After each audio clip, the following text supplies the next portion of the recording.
Same old game over. Johnny. You're gonna need a bigger boat. Why so serious? I am Iron Man. This is a tasty burger. Welcome to the In Session Film Podcast. Welcome to this podcast review for April 22nd, 2025, and I'm Jada Duran. And I'm Brennan Cassidy. Hey, welcome to this episode, everybody, where we are going to assess Brendan's critical analysis. So I guess you're the assessor and I'm the assessee. Yeah, I am here to be the assessor, which means I will act as a child the entire time. Oh, gosh. Because that's what I tend to do anyway. I was going to say, what else is new?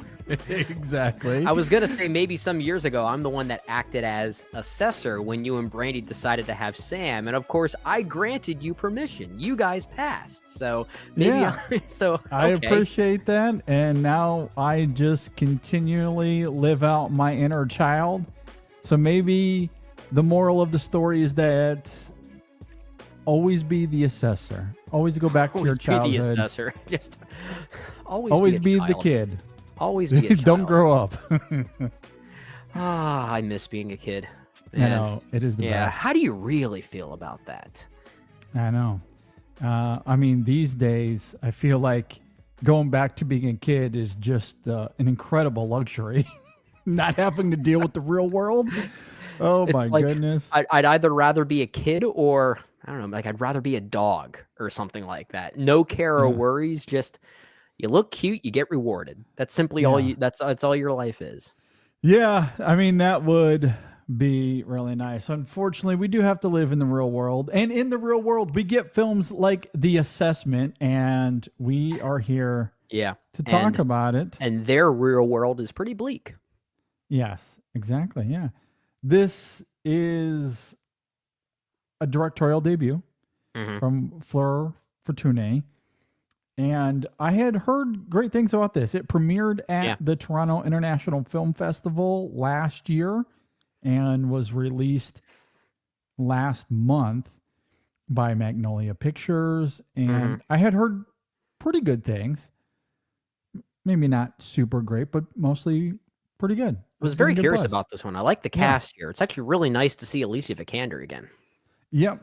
And an interesting role like this as well. Yeah, I mean, yeah, you got Elizabeth Olsen, and who doesn't love Elizabeth Olsen? Himesh Patel in this as well. So, and it has a intriguing premise for sure. Yeah. So, yeah, this is one that's been on our radar. It's been on our radar, and we were looking for the right opportunity. And given how things fell this week, schedule-wise, this was the time. This was the time to do it. This is what the film was built on. You know, for those listening who are only tuning in for the first time, or you're a new listener of the In Session Film Podcast, we used to have a segment called Extra Film, where we really tried to focus on the smaller films or the indies that we don't normally give full reviews to. And this is the kind of movie that's like prime for that old extra film template. Yeah, this is classic extra film material here. So this is like nostalgia for you and I. This is deja vu. I love it. Like, I love doing this as much as I love doing the Sinners of the world and the Black Bags and, you know, the bigger films that come out each and every week. I do love getting to delve into some of these smaller under the radar movies. Sure. Sometimes you find these incredible gems that no one talks Sometimes about. there's a diamond in the rough. Absolutely. Either way, it tends to foster in compelling conversation. That's what we're hoping to do here. So, and I'll be curious to hear everyone's thoughts on this, what the feedback is going to be. Yeah. Especially based off of my thoughts on it. This is one of those where, I guess not to let the cat out of the bag too early here, but I don't know if I'm as high on this as others are. But I'm willing to listen. I'm willing to hear what people have to say. I just cannot wait to hear what Dad JD over here is going to say about this one. We'll see. We'll see. The man who actually has experience with kids, I cannot wait to hear your thoughts on this. Honestly, that is the foundation, the DNA, the nucleus of my thoughts. Okay. My specific experience and how it tailors to this film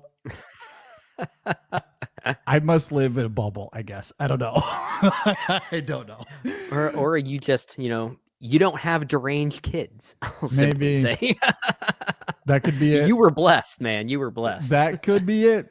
That could be it. We'll see as we get into this. So without further ado, let's go ahead and jump in here. The Assessment is directed by Fleur Fortuné, and it stars, as we noted, Elizabeth Olsen, Alicia Vikander, Himesh Patel. It's mostly those three, but you do get a few cameo appearances from Minnie Driver and Charlotte Ritchie, Leah Harvey, a few others that come and go as well. But mostly those three. It's Olsen, Vikander, Patel. It's primarily those three that we'll be talking about here. Yeah. If you are not familiar with The Assessment, in the near future where parenthood is strictly controlled, a couple's 7-day assessment for the right to have a child unravels into a psychological nightmare. Okay. Let's go ahead and dig into that. I guess to bring some clarity to that, Elizabeth Olsen and Himesh Patel are the couple here, Maya and Arian, respectively. Yeah. They live in this future world, and they New want to have World, a I kid. think, as they call it, not to be confused with the Terrence Malick film, but they live in the New World. Yeah, exactly. They live in some sort of new world. Yeah. As juxtaposed to the old world, which we never really see, but it is alluded to a few different times. Yeah, I guess climate change is a huge talking point. Disease. We don't get the traditional exposition dump as to what has happened to, well, let's just say, the normal world, right? But we get enough debating from different perspectives to kind of put the pieces together, at least at one point in the movie. Yeah. There is one moment of an exposition dump, and maybe we can talk about it because the framing of it is kind of interesting. It's a little silly. The dinner scene? The dinner party? Well, I think that, ironically, being the centerpiece of the film might actually be the centerpiece of our conversation. And not just because of what it's, depicting narratively, but I think tonally it's kind of the... It's going to be the centerpiece of our conversation in some ways, I think. Okay. Well, let's go ahead and jump into that. Virginia, played by Alicia Vikander, is our assessor here. Yeah. So she is visiting Maya and Arian, and who want to have the child. That is what this film is. So with all of that laid out, Brendan, what did you think about The Assessment? I think one thing we also have to lay out there, and this isn't really a spoiler, it's not really part of the plot if you're going into this blind, but it is something that happens very early, that part of this test, this assessment that Virginia is giving both Mia and Arian, it involves Virginia, let's just say, playing the role of the child at times. And I think that's pretty important to note because I'm kind of assuming that's going to play a part into your thoughts. Yeah, slightly. Yeah. Okay. You could say that. Just at least lay that context out as well. I'm not a dad, so I can't quite speak to the experience of how children act, but I've been around children long enough to at least infer what I think is the most realistic depiction of children, but I'll let you carry that portion of the conversation. As far as the assessment goes, I don't know. That is kind of my review here. Well, do you want me to start then? Because I can kick this off. I can start here by giving a high level reaction that I had to the movie. Okay. I think it's a fascinating premise. I think it has an intriguing concept.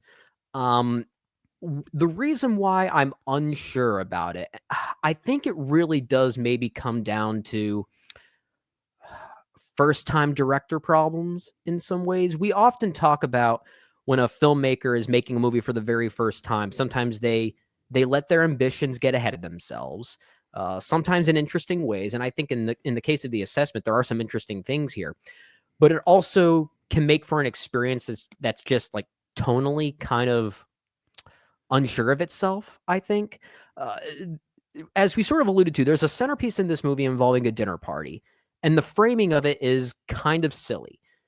In actuality, the whole movie is kind of silly. This is a very silly movie with a very silly premise, with a very silly performance that I'm sure you're going to talk about quite heavily.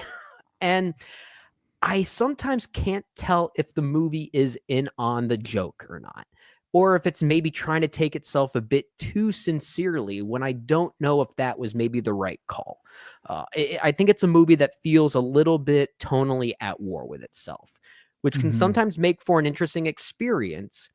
But I think the movie could have been more consistently interesting had it played itself up as more of a farce or a comedy in some way. I actually think the silliness is where the film is at its most intriguing, and I kind of wish it just committed to that a little bit more. I think the performances here are good in varying vacuums. I think Elizabeth Olsen is really good, kind of tapping into her Wanda Maximoff isms once again. It's kind of a similar grief-stricken arc in some ways, but I think she's just very good at it. Himesh Patel, I think, is very effective. Alicia Vikander, I am not sure about. That's kind of my thoughts on her, but I admire the commitment.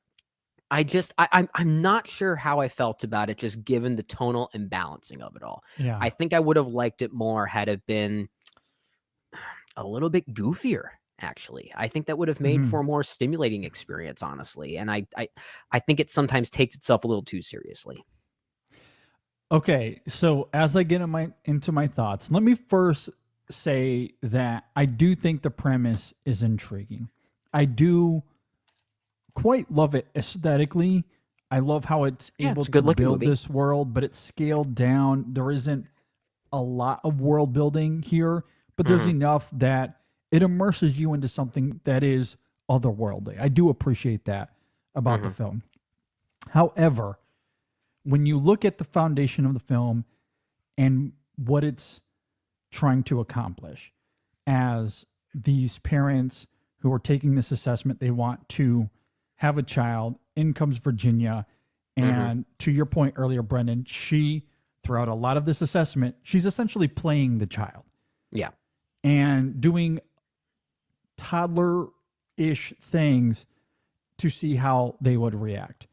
The problem with that is the disconnect between the fantasy and reality. Let me phrase it this way. I have never been skydiving before. I've never been. I have no idea what it's like. Okay. But curious to see where this is going. I've seen it in movies. I've seen videos of people skydiving. You've seen Tom Cruise do it. I've seen Tom Cruise do it. Could I make a movie about skydiving? Probably. I could make a movie about skydiving. Now, if I wanted to really understand the mechanics of it, how it actually works in reality, should I do some research first to figure that information out? I probably should. If I really want to make a good skydiving movie that doesn't feel like a cartoon, then I'm going to do some research. I'm going to do my homework. I'm going to understand how skydiving actually works in reality.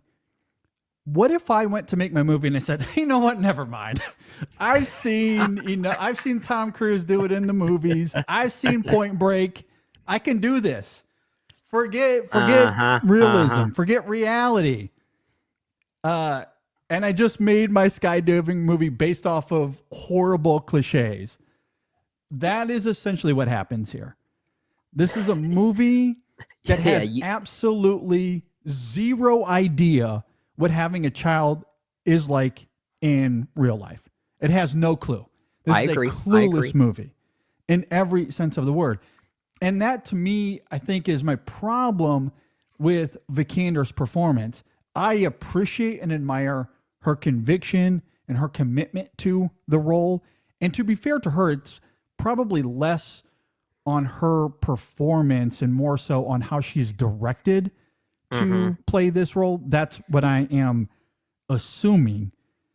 So I'm probably going to lay the blame here on a first-time filmmaker that was in a little bit over her head, I think, as far as asking Vikander to play the role in this specific way. Or if it was Vikander's choice and she fought Fortuné on it, I don't know. And Fleur was just like, yeah, do that. Yeah, that's just good. go for that.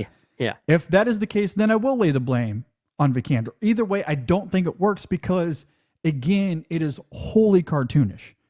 It is wholly cartoonish. Yeah. There isn't a sense of realism to it. And that is a problem because it completely undermines the whole premise of this film and the insight that it is trying to offer. And it does take itself seriously. To your point, Brennan, this is a film that, despite how outlandish and buffoonery it gets in the social interactions that are at play, that are obviously purposeful given the motivations that we come to find out from Virginia at the end of the film. Yeah. There is a reason that she's acting childish throughout this film.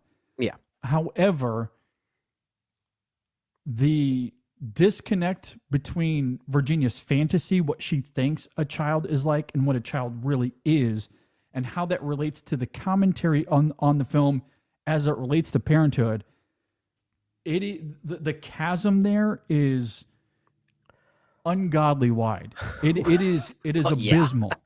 It's absolutely abysmal.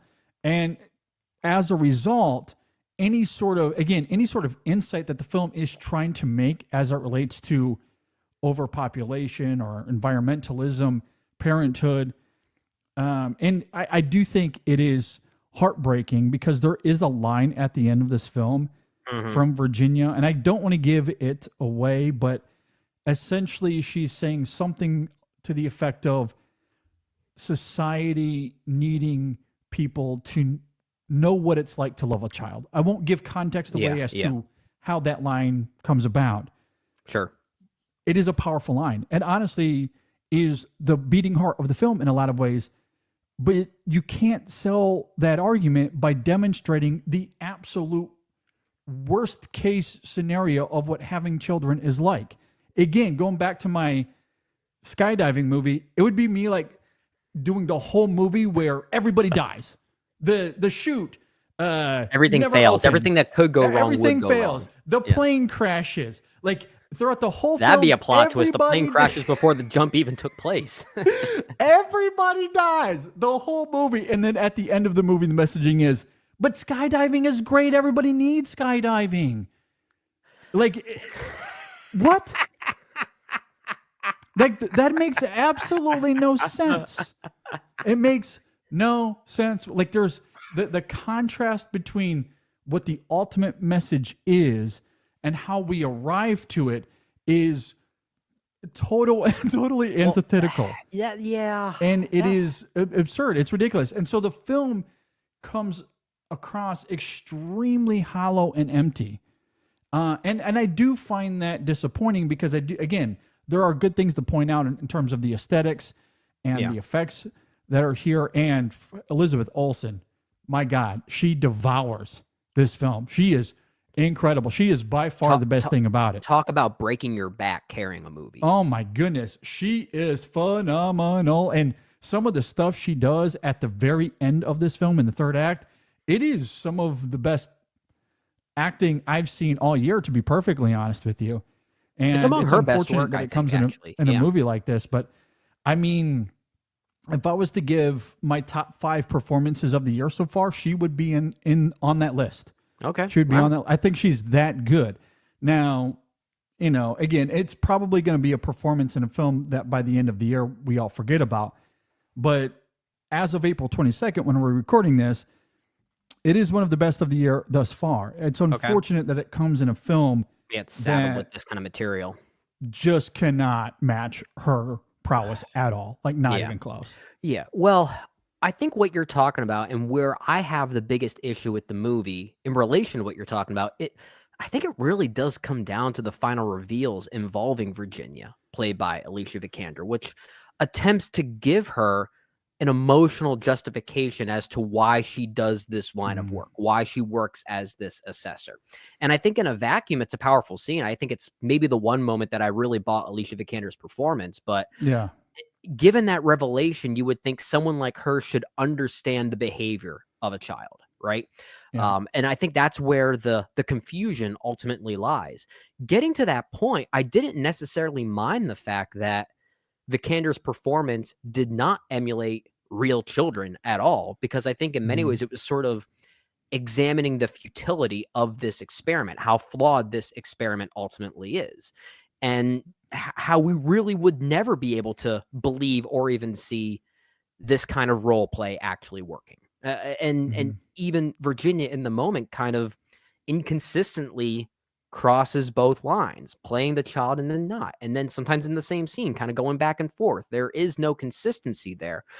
And given where the film also goes sexually, I guess we'll also say, it Yeah. emulates the flaws in this experiment and how silly that it kind of is. So I think in a way where I agree with you, it really does collapse on itself when we get to that final act, really. And it's a shame because I like the banter. I like the scene between Vikander and Olsen. I just think it contradicts a lot of what was leading up to it, honestly.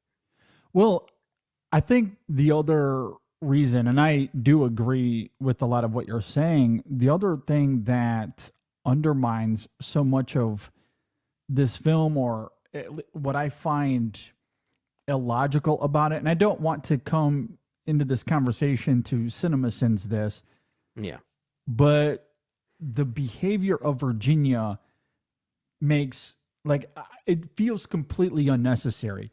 The reason I bring it up and phrase it this way is because it feels as if the film has to contrive some sort of awkward humor or social discomfort or cinematic discomfort simply for the sake of having a movie. When you boil it down to how these characters would and should react in these situations. Surface level provocation, it seems like. It makes no sense for Virginia to accomplish what she needs to, given the reveals at the end. There is absolutely zero reason, given the context of this film and the social norms that we do see unfold, she doesn't need to do everything that she does. For example, and I'll give this away, she continues the facade. She continues to act like a child when Mia and Arian aren't around. Why? Why? Yeah. Who is that for? There is there's no reason for her to continue the facade, or like when they're not around. Like, that does not help her do her job, and the film has no answers for that.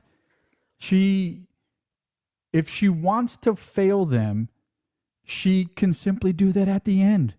Just continue the assessment, go throughout the week. Because again, when she leaves when Virginia leaves the house at the end of the film, she doesn't offer a reason anyway.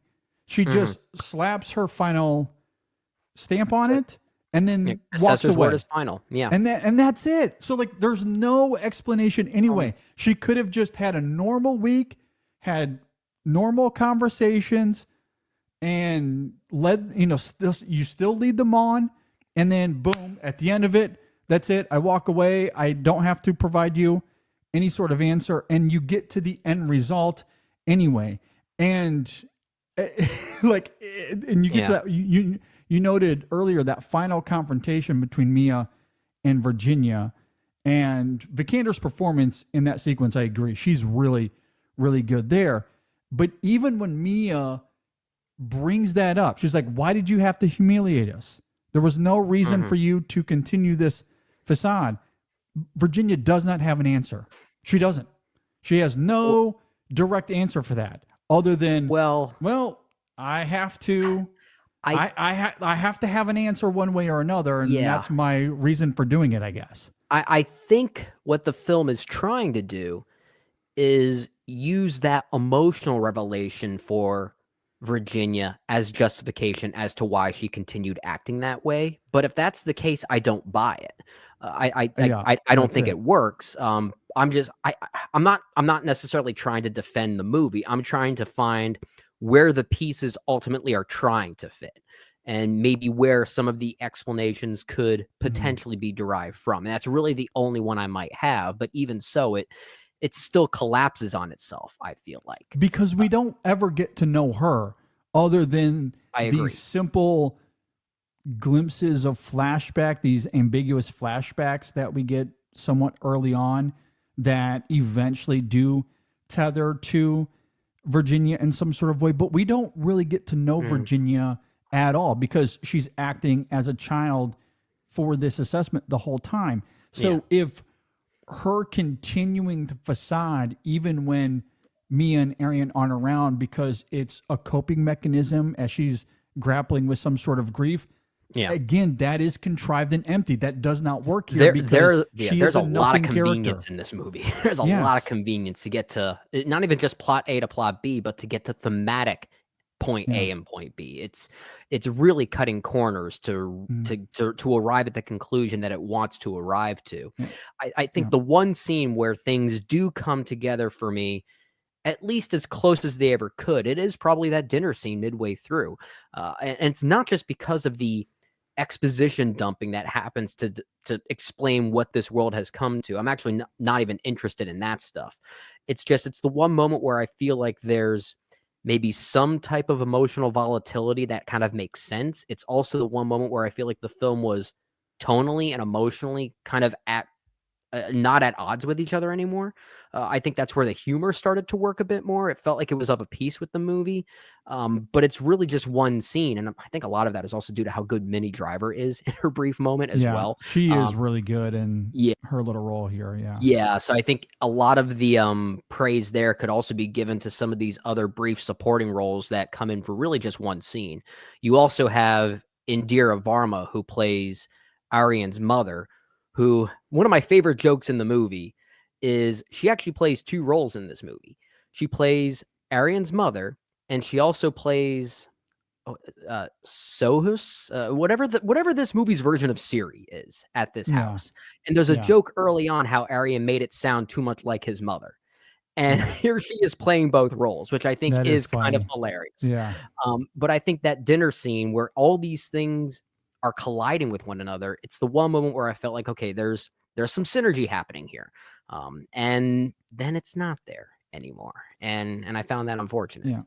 I think that's fair. I mean, it is a moment where we get further reveals as to the relationship of Maya and Arian and perhaps who they were previous to being together in this relationship. Some of that does come about because of these contrivances that Virginia is trying to that she's pulling. She's trying to polarize Mia and Arian and cause a divide in their relationship through her acting, her being this child throughout the film. And she is awfully successful in it because there is a naivete to Maya and Arian who at times they do understand that this is extremely over the top. They probably have some sense that there isn't any sort of realness to what Virginia is doing, but she's the assessor. They have no choice but to go along with it if they want to pass. So they do put up with a lot of her contrivances and, staging potential conflict that could come about. And that is something that Arian actually does voice to me in that moment, right? Where he's like, Virginia brought these people in who we have conflicted relationships with, given our past history with them. Virginia's doing this because she wants to rile us up and we have to stay calm. So like there is a sense of awareness with the couple, and that does lead to some outlandish humor, I guess. Yeah. Generally, though, I was so frustrated by the disconnect between fantasy and reality as far as this film thinks a child is versus what it actually is, that I was wholly disconnected from so much of this film. I don't disagree with that necessarily in totality, because I think for the most part there is some type of disconnect there that I'm not sure the movie is fully aware of. Like I said, there's this idea that this experiment from this assessor in acting like a child is ultimately a very flawed experiment. You can't prove that these people will be good parents when their quote unquote child isn't really a child. It's a Yeah. completely flawed idea. Um, that dinner scene is maybe the one time where I felt like the movie was potentially aware of this, and that's why it was starting to work for me a little bit. And that's fair. Yeah, I mean, I do love how Mia and Arian do react to the moment because it gives us further insight into how they understand that all of this is nonsense. You know, and you do still get a sense of that in Olsen and Patel's performances, that they're simply pandering to Virginia as they go along. The one thing that the film does get right, and I wish that it emphasized this a little bit more, and it's the parent-child dynamic as far as favorites go. That element of the film is really great. That I do appreciate, because Virginia showing Arian favoritism and Mia struggling to connect to Virginia and feeling like she's left out. There is an authenticity to that. That element of the film I do think is really great. However, I do think it gets lost in everything else. And that to me is a little bit frustrating. Kind of gets shoved aside, I feel like. Some of Olsen's best moments, even before you get to the third act, are those few moments when Virginia does show her attention, such as when she's giving her a bath and she calls her mother and you see Olsen react to it. There's another moment later on in the film when she does the same thing. And those endearing moments and how the film captures that dynamic is great. I wish that I wish it emphasized more of that than the toddlerisms in Virginia that I think, again, are so over the top and wholly unnecessary to this film and what it's trying to accomplish. Because, again, I think by emphasizing that more, the commentary at the end of the film, it just comes off as hollow. Like it's complete. There's nothing there as a result. This is proof as to why we like the internalized performances more than the loudest person in the room. Sometimes the loudest person in the room is the right loudest person in the room. But a lot of other times, it's the most distracting person in the room. And in this case, it is the most suffocating thing about the movie, unfortunately. But I have to admire Alicia Vikander's commitment. I admire the commitment. I admire that she went there and basically gave us what was this movie's definition of the most deranged child ever put to film in some time. But there's sometimes a line you can cross, right? Where you start to suffocate everything else. In this movie, I think it does that. I really do. I went into this think it's movie, misguided. It's a misguided performance, but again, I go to the direction of the film. I don't think it's on Vikander. I think it's the fundamental premise of what this film is trying to be and what it's asking of Vikander. And maybe that's just inexperienced filmmaking coming through and needing to tell an actor to tone it down. I don't know. I wasn't on set, but I think this is her first. This is her first movie. It is her first movie, and a lot of times when first-time directors trip over their ambitions, it's because they have things in their movie that are too loud or just too noticeable. They're too big for their own good, and there are definitely elements here like that for sure. Yeah, I think the other big problem I have with it, and this circles back to also the writing of the film, and to be fair to Fortuné, she did not write the screenplay here. This comes from Dave Thomas, Nell Garfith Cox, and John Donnelly. They did the screenplay here. And I think fundamentally the issue with the screenplay, by essentially transforming Virginia into a toddler the entire time, we don't ever get to know her. To your point earlier about the emotionality of the film, and especially that character in the reveals we get at the end, if she had played the character, if Virginia was written more groundedly and we got a sense of that grief a little bit more, I think there's a better way to explore the dynamic at play here as far as how Virginia could do this assessment while simultaneously giving us these clues as to why or what she is struggling with and why she is motivated the way that she is.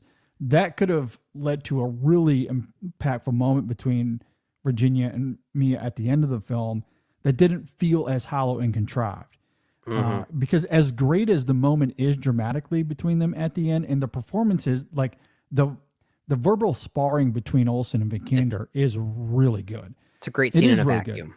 It's a great scene in a vacuum, but it also felt empty. Like emotionally speaking, I felt nothing because I don't know. Like Virginia to me is just such a thinly veiled character. It felt like the start of another movie that I actually think I would have been more interested in. Yeah.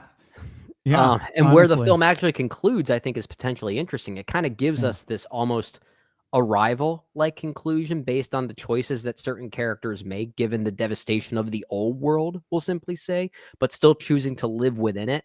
If it means maybe a shorter lifespan, but maybe a more normalized life that you can actually carry on the normal things that we as humans want to do. I think there's an interesting thematic idea there.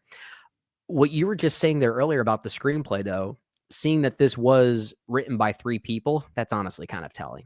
It's honestly kind of telling now that you speak to it. Apparently, Dave Thomas and Nell Garth Cox, they're credited as Mr. and Mrs. Thomas. I don't know if that's a literal relation or a marriage. I'm actually not sure. I didn't go and do that research. Yeah. But it does kind of have some of those narrative issues we tend to associate movies having when there are just too many cooks in the writing kitchen. And that is kind of felt here. I think it is. No, I agree. I agree. I think the film needed to pick a lane and either commit to its lunacy or commit to it being a little bit more grounded in its ideas. Because while the bulk of this conversation we're focusing on the film's ideas of parenthood, but there are other ideas at play here as it relates to environmentalism and disease, but those are also lost in the weeds here because the majority of this film is funneled through the assessment, which is all about the, parenting and the social dynamic between these characters.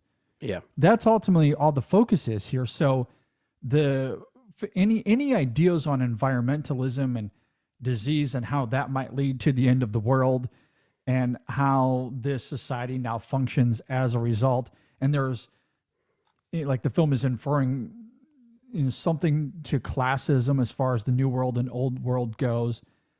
But those ideas are also thinly veiled here. Like they're just not explored thoroughly in any sort of way. So the only thing to latch onto is its ideas of parenthood, and its ideas of parenthood come from someone that has no idea what parenting actually is like.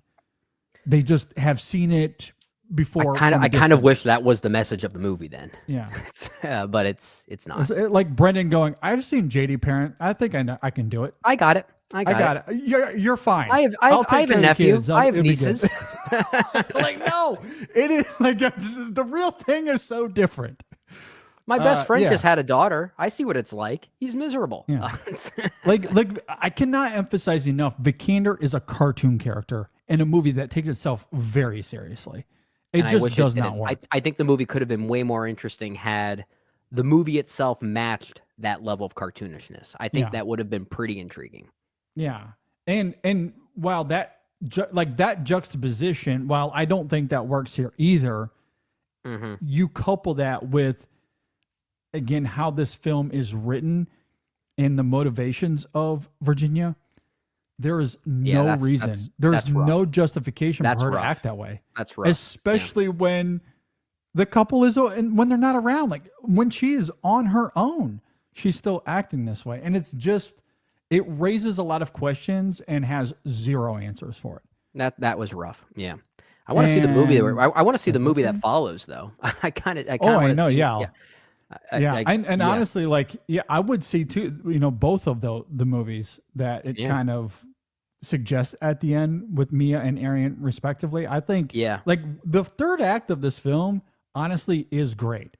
Like in a vacuum, it's really it's great in a good. vacuum. Yeah, I don't think it's great as a third act. I think it's great as kind of a like a prologue for another movie. Exactly.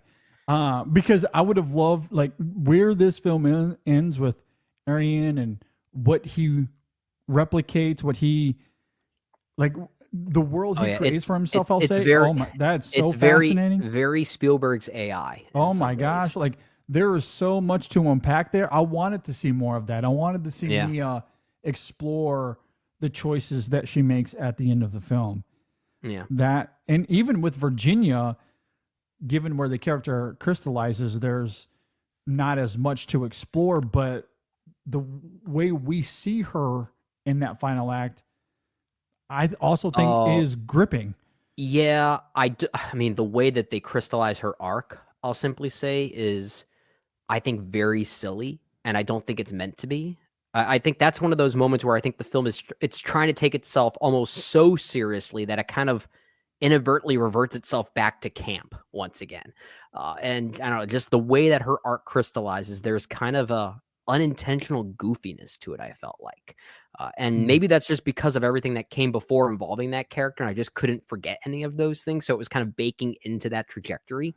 But I was a little weirded out by how that was framed. Okay. I did not think that it was goofy. And I think part of it is the filmmaking, because once we get to that third act turn, really everything post and including the confrontation scene between Virginia. I like the confrontation scene. It's really just the final scene involving Virginia. That was I liked all of that. I thought that was great, because that's the one time of the film where Virginia actually feels like a person, where she feels some sense of emotion, and obviously much of it is provoked as a result of that confrontation she has with Mia, and she's now wrestling with her humanity for the first time.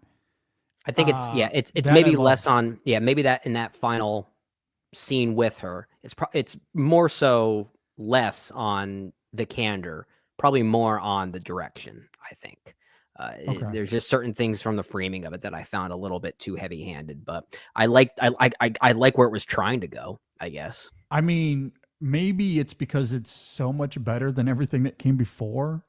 It just felt refreshing to me. It felt different. Yeah. I was like, this, like, she actually feels like a character now. And maybe that's what I appreciated about it. Yeah, that's fair. And the character's choice in the end. But everything leading to that, though, I think leaves a lot to be desired. It's a good looking movie. It's overall well made. Yeah. Movie. Oh yeah. It's I don't have any issue with it aesthetically or like how it builds its world. Whoa. I had to do a double take here because I'm looking at the names of those who acted as composer, cinematographer, casting director, and I'm looking at the editing here. The editor's name is Yorgos Lanthimos. Yeah. I had to do a double take and think that's not Yorgos Lanthimos, is it? No. Very similar-ish, like a similar-ish name for sure. And they're both Greek apparently. Mm-hmm. Yeah. Lanthimos. Yeah, a little bit different. Yeah. I mean, I didn't like it as much as a lot of others did. Yeah, I'm mixed to negative on it. That's probably the best way I can put it. Yeah. So, I mean, maybe some of this comes down to your own worldview on parenting, and maybe you align with the film's ideas on bringing children into this world. Maybe that's not a good idea. I could see that being the allure for people here. What I really hope is not happening. I haven't read enough reviews out there for the movie that are positive. I hope it's not a case of people praising the movie with this type of reaction where they're essentially coming to some type of realization or epiphany like, oh, wow, this movie really does emulate how hard it is to have children. I'm enlightened. It's like, nah, I think you might be missing the point, folks. I hope that's not the case here. Yeah, I mean, if your takeaway, and I have seen this on Letterboxd, so I know that some have, but I mean, if your takeaway is cynical in the sense that this film thinks it's a bad idea to bring children into the world, that is like, I mean, I guess all of this comes down to interpretation, but I don't think that's at all what this film is trying to suggest. I didn't feel that at all. Especially when it, like, again, we're at the end of the conversation, so I'm just going to give the line away. But like, there's that in the confrontation, she says to Mia that she did what she did because, quote, this society needs people to know what it is to love a child. That's the quote. Yeah. And that to me is the thesis of the film. Mm-hmm. That's it. That's what this film is trying to say. And I think that's a powerful line, especially with how Vikander delivers it. But also, again, you can't sell a skydiving movie when you kill everyone the whole time. It just doesn't work. There's no sky to dive anymore. Exactly. And like a lot of the letterbox comments on the film, like people are saying, I don't want to bring kids into the world. I agree with the film in that regard. I think that's a massive oversimplification on the movie. That's not even the right kind of simplification. Well, I don't blame them for saying that because that is what the film depicts for the majority of it. Yeah. Is that having kids is an awful experience.